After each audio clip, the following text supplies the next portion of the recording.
नमस्कार दोस्तों, जैसा कि हमने अपनी पिछली वीडियो में बताया था कि अभ्यास करने से पहले हमें सूक्ष्म व्यायाम या लूजिंग एक्सरसाइज करना बहुत ही आवश्यक होता है।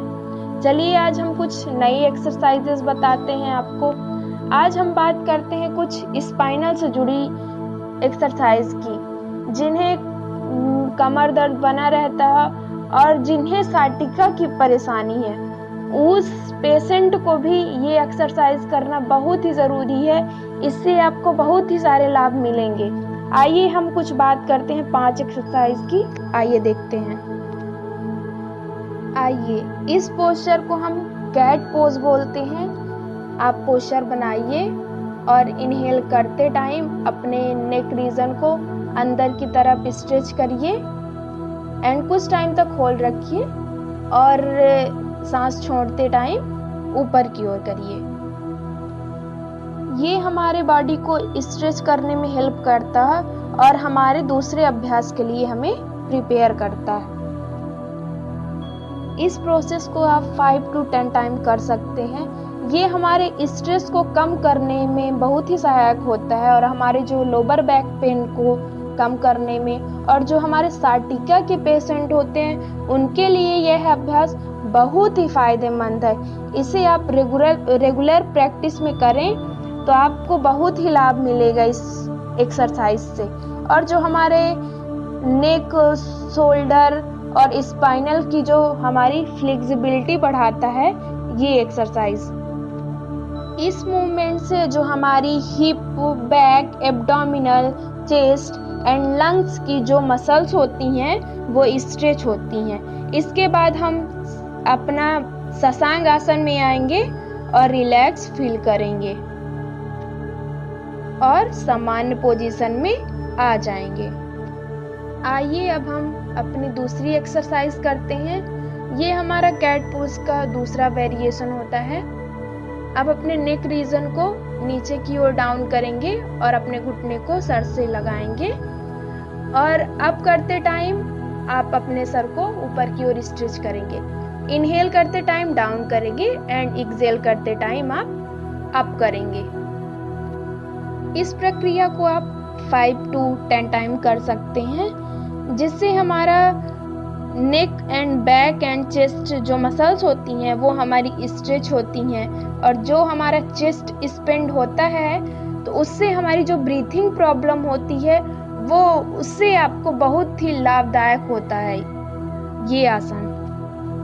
ये एक्सरसाइज हमारे स्पाइनल को फ्लेक्सिबल बनाता है और जब हम अपने नेक रीजन को ऊपर की ओर स्ट्रेच करते हैं और चेस्ट हमारा स्पेंड होता है, उससे हमें हमारे जो अस्थमा के पेशेंट होते हैं उनके लिए ये एक्सरसाइज बहुत ही ज़्यादा लाभदायक होती है। फिर शशांक आसन में रिलैक्स करेंगे। अब हम अपने अगले एक्सरसाइज में करते हैं। अपने घुटनों को चेस्ट से लगाएंगे और अपने हाथों को घुटने से लगाएंगे और अपने जो सिर का भाग है वो घुटने से लगाएंगे। आप इनहेल कुछ टाइम तक होल्ड रखेंगे एंड सांस बाहर छोड़ते समय आप सामान्य पोजीशन में आ जाएंगे। इस प्रक्रिया को आप 2 से 3 बार कर सकते हैं। इनहेल करते टाइम अप करेंगे और एक्सहेल करते टाइम डाउन करेंगे। यह आसन हमारे स्पाइनल के लिए बहुत ही फायदेमंद होता है। हमारे रीढ़ को मजबूत एवं लचीला बनाता है। इस आसन से आपको जो कब्ज की समस्या होती है वो दूर होगी और जो हमारा डाइजेस्टिव सिस्टम है वह सुचारू रूप से चलेगा। इससे आपको एसिडिटी की प्रॉब्लम दूर होगी और जो हमारे हार्ट और लंग्स के पेशेंट हैं उनके लिए यह आसन बहुत ही लाभदायक होता है। अब हम अपने अगले अभ्यास में चलते हैं। अब इनहेल करते हुए एंड एक्सहेल करते हुए डाउन होंगे। इसे हम अर्धचंद्रासन बोलते हैं और या फिर अर्धचक्रासन।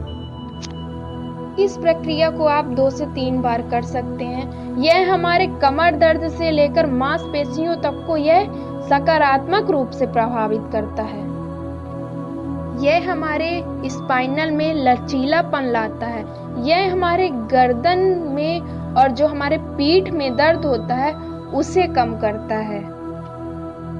जो हमारे स्लीप डिस्क एंड साइटिका के जो पेशेंट होते हैं उनके लिए यह बहुत ही लाभदायक आसन है।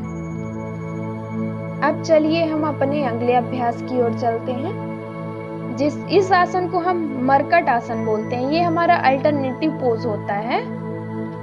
अपने हाथों को अपने कंधों के समांतर ले आए, सांस अंदर भरें और सांस छोड़ते हुए अपने गर्दन को लेफ्ट साइड की ओर ले आए और अपने पैर को राइट साइड की ओर झुकाएं और फिर कुछ टाइम तक होल्ड रखें और फिर सामान्य पोजीशन में आ जाएं और इसी पोज को हम अल्टरनेट करेंगे। अब हम राइट साइड गर्दन ले जाएंगे, लेफ्ट साइड पैर ले आएंगे। यह हमारे स्पाइनल के लिए बहुत ही फायदेमंद होता है। जो हमारा कमर दर्द बना रहता है, इस आसन को करने से आपको बहुत ही लाभ प्राप्त होगा। इस आसन से आपको जो स्ट्रेस की प्रॉब्लम होती है उससे आपको राहत मिलेगी और जो आपको रिलैक्सेशन प्रदान करता है यह हमारा आसन। Thank you friends. More updates के लिए हमारे चैनल को लाइक, शेयर एंड सब्सक्राइब करना ना भूलें। ऐसे ही हम आपको नई वीडियो डालते रहेंगे।